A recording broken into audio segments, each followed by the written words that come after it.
ஓம் நமோ நாராயணாய நமக.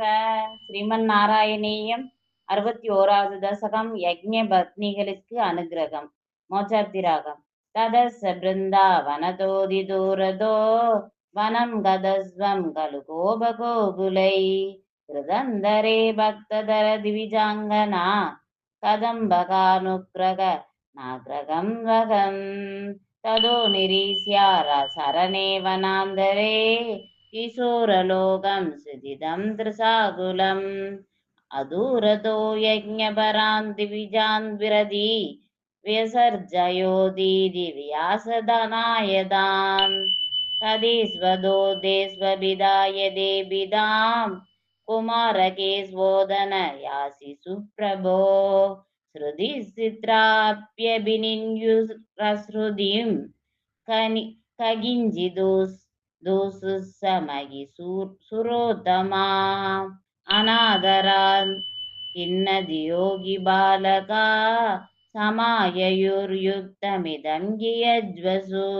श्राद्धभक्ता खलु दे मगासुरा कथं हि भक्तं द्वैतै समर्प्यते निवेदयध्वं गृहिणी जनाय मां दिशेयुरन्नं करुणाकुला इमा इति स्मितार्त्रं पवदेरिदा कदा ते दारकादारजनं ययासिरे गृहीतनाम्नि द्वयि सम्प्रमाकुला सदुर्विधं भोज्यरसं प्रकृत्यता स्थिरं धृतिवत् प्रविलोकनाग्रगा स्वकैर्निर्न्दाभितूर्णमाययुगो विलोलपिञ्जं सिगुरे कबोलयो समुलसत् कुण्डलमात्रमीशिदे निधाय बाहुं सुकृतं शशिमणि सिद्धिदं भवन्तं समलोकयन्ददा